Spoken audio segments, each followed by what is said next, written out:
depuis le monde entier. Et rien à dire, je crois, les images parlent d'elles-mêmes. Cette fois-ci, dans mon opposition, Basangani Penza.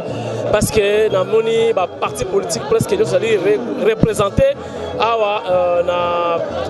en face du stade des martyrs, donc la triomphale. Qui trop comme quoi que qui va zéro certainement dans la qui pour la campagne mais autre remarqué que transco transco et salité les lots mais batubaye c'est le athées nzela popele yakana yo yoka meeting kitoko ezali voilà merci na Dengi Mayar Montana Dengi Mayar kamwa sa lembi makolo oh betwe benou bana oh nous Fouki donc awande masolo et bandi yo nani di to suis tande kwa misi à pied levé hein to soyez déjà à chaud de kwa misi mbote na yo mbote awa na moni yindi boye yebisa ba imboka bazotala au monde entier nini ezala ya motuya nano yindi te koinda na mikolo ezako ya na bajour ezako ya na minute ezako ya na ba heure ezako ya ezako inda parce que les ezali convention ya ba congolais ensemble pour que ba benga na banguna oyo basi ba faneli biso pendant 17 ans basali na bango le côté mais les ezali sombele suka bisanga mais ebandele za makasi mingi parce que objectif ezali 8 millions de congolais ba kotanda ma awa otomona esengo pona ko rééditer exploit oyo papa na biso asala le 31 juillet mokile yebi mais lelo sikoyo avec le guide suprême otobenga alternative crédible Félix Tshisekedi mwana Congo mobimba kozala pe awa donc on n'a pas le choix nous sommes dans l'effervescence parce que bato bandine koya tala déjà place ici etondi donc ce n'est pas notre problème si toko bakaba 13h 14h je crois que mokile ko sepela pe komona de quoi l'opposition est capable on est ensemble on est unis toko za biso pe mo piko maintenant na tabazaka na prix na ye prix à fatie za likoloto flash kaka message de la benani moi songi bouquet le 23 décembre après un nouveau président message kaya ngwana nouveau président kwa koyana ndeni na maponami le 23 décembre bakanisa ki toko boycotté na bisote tozali prêt pour na ko affronter bango parce que ndenge bako polela toko battre bango à plate couture de nord au sud de l'est à l'ouest. Donc les carottes sont cuites. Tu as vu que nous sommes déjà arrivés avec la détermination de notre peuple dans l'ensemble. Nous avons milliers de Congolais pour a vraiment esengo ya bana mboka bazala elongo pe ba loba langage moko et ça la mana na mukilité parce que depuis son vivant le baobab de l'Afrique Etienne Tshisekedi azalaki ko beta cette toutes les forces acquises au changement venaient tout autour de moi bakanisa que ça ba blague mais après la disparition du président il faut comprendre que il était important que nous puissions nous mettre ensemble pour barrer la route à tous ces usurpateurs qui à chaque fois ils ont toujours été au chevet. Il y a maltraitance, il y a malheur, il y a misère à Congolais. Et je crois que les carottes sont cuites. Les lots vont comprendre que nous devons être ensemble. Au monde va drapeau ébélé, va drapeau et ébélé. Il dépêche à Salimoa recul, mais au monde de quoi il dépêche est capable. À l'arrivée du président, nous allons décorer la journée d'aujourd'hui au rythme du parti et la seule partie Oyo et Saliba décennie. La seule partie à défendre les Congolais pendant 30 d'années par rapport à la démocratie et l'état de droit. Et je crois que nous sommes cohérents. Mais nous sommes l'élément moteur. Il y a référence dans la politique en Bokanabiso. C'est l'IDPS, je cite. Mais je félicite tous les Congolais d'être ensemble. Voilà, c'est ça ma joie. C'est ça mon effervescence par rapport à la journée. Mais tu as beaucoup de filles, outils poto, lobby, pour les États-Unis, les Belges, les Konzi, les Mindele, les Kenya, les Joseph Kabila, les Bangue, les Bangue, ils confiance. Les Bangue, ils sont non, non, la politique, ils allaient à coopérative. Nous savons que Kabila pour nous appartient au passé. Le présent pour nous c'est Félix Tshisekedi. Mais tant qu'ils sont en officialité, pour nous c'est secret. Mais pour nous c'est secret, c'est Félix Tshisekedi qui sera le candidat de l'opposition. Bamindele bien sûr, il ne faut pas comparer Moutema Mabé à Kabila. Ça y est, c'est un partant, il ne sera plus candidat, il a déjà un dauphin. Donc point barre. Nous sommes au rendez-vous le 23 décembre et que Mindele va même langage à Congolais. Notre choix sera posté à la personne de M. Félix Tshisekedi Tozali, point barre. Merci beaucoup. Merci. Voilà. Donc, dans la réaction déjà à chaud, il y a Missi, on a parmi les candidats députés, dans le compte, il y a UDPS. Voilà donc que bandi Nesikoyo, Souka, tu évité. Mais vous allez toujours brancher dans Tindika, vous n'allez jamais du tout dessus. Voilà donc à suivre. Équipe, il y a INC. Donc, pour ce moment, on a l'Europe, il y a 4, il y a Vital Kamé. On a Monique Kitoko. Moi, c'est Makassi, combattante à Makassi à IDPS. Et voilà, on a déjà donc Maboko Pembe. Azapé candidate à la députation. Monique Kitoko. Azapé Kitoko. Merci. Sengeli na ba technicien ya ba écran géant ba yawa. Ba technicien. Voilà. Pascaline. Voici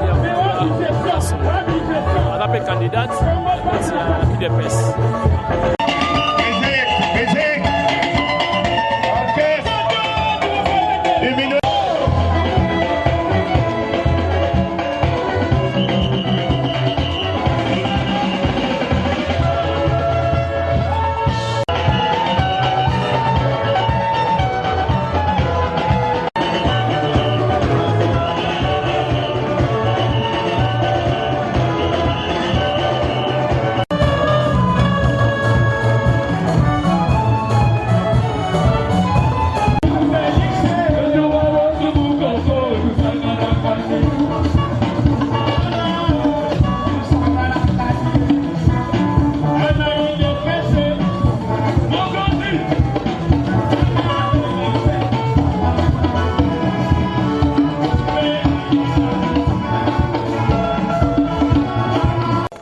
Voilà donc Tindika, tu as toujours le reportage. Nous sommes députés, donc on a candidate à la députation, la compte il y a UDPS, donc Monique Kitoko, Aïb Sabiso, Yaïgo Sani, Monique Kitoko, bonjour.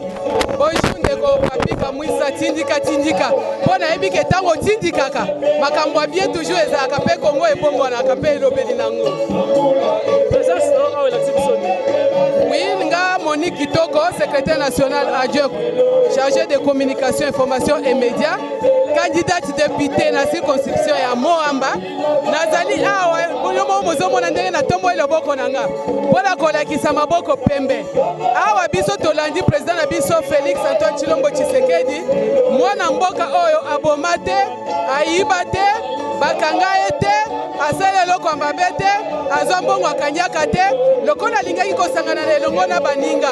Ndalo baki ke non combattant nyonso pe combattant ya UDPS toya elongo to sangana elongo na baninga opposition parce que tozali ko kende na maponomi on esengeli te ke opposition ezala divisée. Ndeti na nini omoni biso tozali awa. MLC, UDPS ensemble, MLP bazali bino moko bozomona déjà ndenge opposition ezala kosangana na mitinga lelo na boulevard triomphal. Donc, tout le monde est enfin opposition cette fois-ci. Mais bien sûr, balobi que dans un même pied d'égalité, nous tokolonga adversaire nabiso. Ceux qui opposition sont na bokabwani, tokolonga été. Mais cette fois-ci, tolakisi que vraiment tozo kende na kati ya bomoko. Pour le tolingi que le 23 décembre, ceux qui kaka élection et salemi, tobimisa candidat nabiso azali futur président de la République ya RDC na kati ya opposition. Ndeti na nini peuple azali kozela mbende ndeti na nini peuple aye ko répondre massivement. Mais yo moko zomona ndengeni, yo moko personnellement. Donc quoi la élection?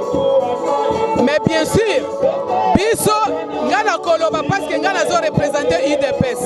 Nakanisi que UDPS dans l'ensemble azali pour élection. Atikala ko boycotter élection te. Mais problème na biso ezali nde tozaki to poser ki ba préalable. Tolobaki que non, non à la machine à voler.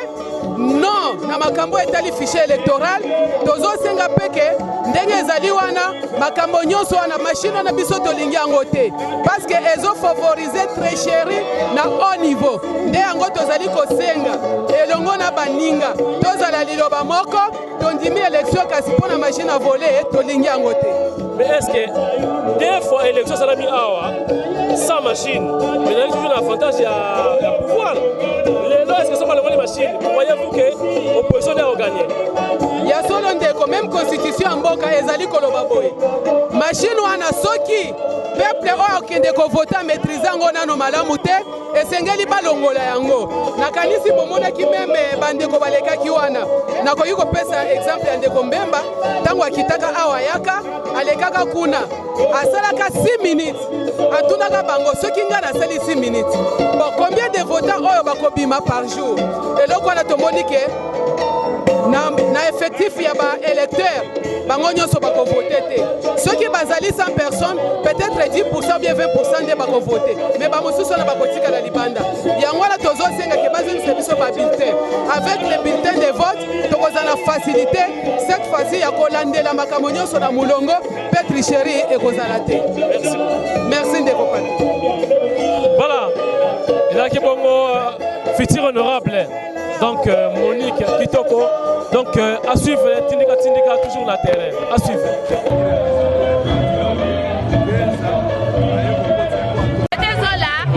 Élection yobanda ya mbote. En tout cas tu vanda neti ba lumière ya Congo. Na sens de betu sepela betu nyonso.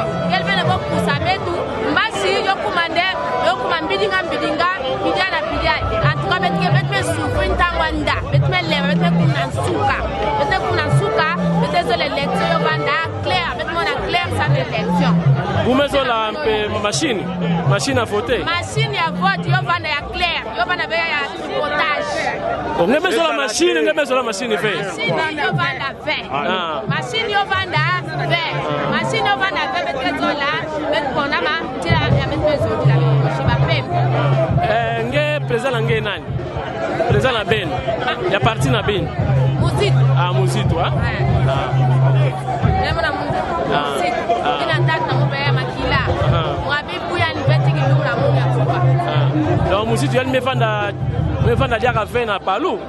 Age diabe na Palu. Umezo la diabe ya na Palu. Sambu ba problème Nouvel élan. Un nouvel élan. Nouvel élan. Il y a que les partis politiques, bien mouvement. Il y a des partis politiques. Ah, parti politique, il n'y a pas. Il n'y a pas. Il y a des partis politiques, il n'y a pas. Nouvel élan. Il y a papa aussi tout. Merci.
Ok, des bons déplacés.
Pende baye mabe awa. Ah. Oyo ne bapende. Bato muzitu. Tindika TV. Vous nous suivez en direct.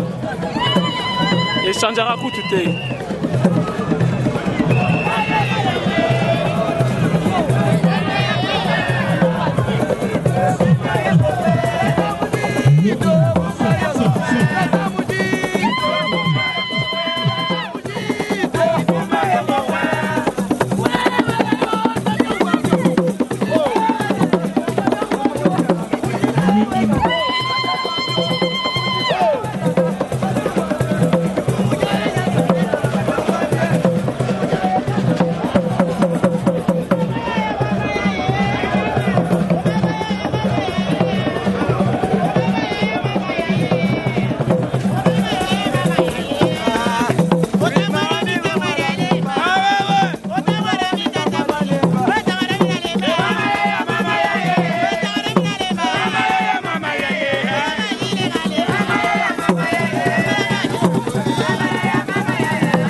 Bakiti, ça ne nous honore pas. Votez les mandats de Binonio. S'il vous plaît, sécurité, votez les Sabatinions de la Bakiti. On va quand même ne fait pas l'exemple. Votez les Sabatinions. J'assume ça. Votez les Sabatinions. Vous savez comment voter avant la Bakiti.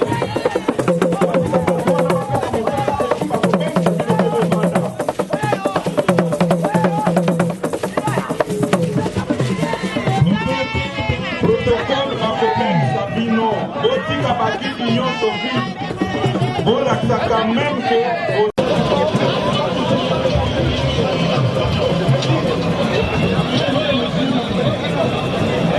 au président à UDA, c'est le président Claudel Mbaya.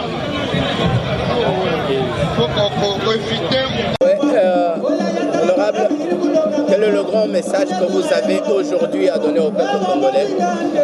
Merci pour votre question. Je voudrais dire à notre peuple qu'aujourd'hui c'est un grand jour. Un grand jour pour nous parce qu'en fait, toute l'opposition est unie aujourd'hui pour rencontrer la base, pour essayer d'expliquer à la base les grands contours qu'est en train de prendre aujourd'hui notre politique, la politique du pays. Aujourd'hui, nous voulons dire à notre population, il y a un message d'ailleurs qui sera donné par le rapporteur de la plateforme de l'ensemble, mais il dit qu'aujourd'hui, nous voulons dire à la population que nous sommes plus qu'unis.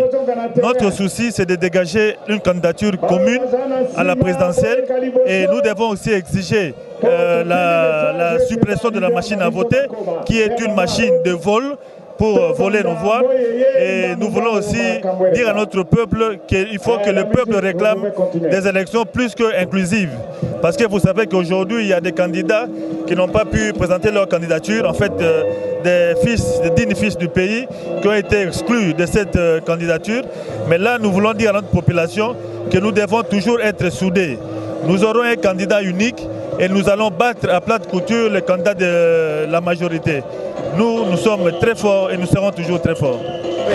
Lorsque vous parlez de la résonance de la Kabylie, et aujourd'hui, quand M. Kananga est en train de s'entêter pour organiser les élections avec la machine à voter, nous disons que cette machine à voter n'est pas conforme, étant donné que la loi électorale n'a pas prévu ça.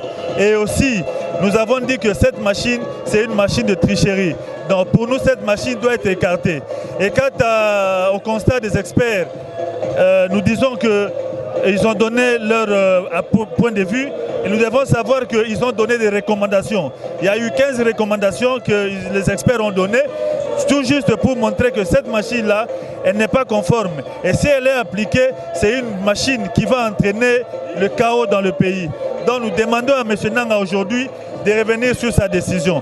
Nous disons que l'impression des bulletins de vote est prévue pour le 7 octobre. Nous osons croire que M. Nanga va comprendre que cette réalité doit être la donne importante qui doit déterminer les élections dans notre pays. Donc Nanga doit laisser cette machine-là et reprendre ce qui est prévu selon la loi électorale. Le peuple doit savoir qu'aujourd'hui, l'opposition est plus qu'unie. Nous sommes déterminés à avoir une candidature unique. C'est là pour permettre à notre population de pouvoir gagner les élections et avoir finalement cette alternance que nous sommes en train de souhaiter de tout cœur. Aujourd'hui, le camp de la Kabylie doit comprendre que toutes les subterfuges qu'ils ont usés jusque-là pour bloquer les élections, pour bloquer l'alternance, nous disons que nous aurons l'alternance dans notre pays et le changement viendra par la détermination du peuple congolais qui dit non à la machine à voter, non au balbutiement des Nanga. Nous disons oui à des élections inclusives et des élections qui seront démocratiques. L'opposition est plus que déterminée. Vous allez voir tous ces leaders de l'opposition qui sont là, ils ne sont pas venus pour faire des blagues, pour venir jouer avec la confiance de la population. Ces leaders sont venus pour dire à la population que nous aurons un candidat unique, le candidat qui va gagner, le candidat qui va amener le changement dans notre pays et le candidat sur qui reposent les espoirs de tout un peuple. Cette candidature commune sera connue, ça je vous assure. Ok, merci. Merci beaucoup.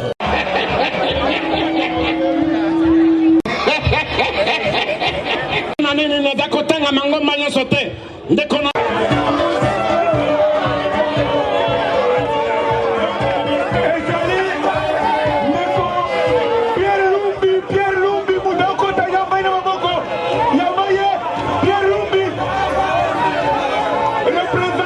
Kabila.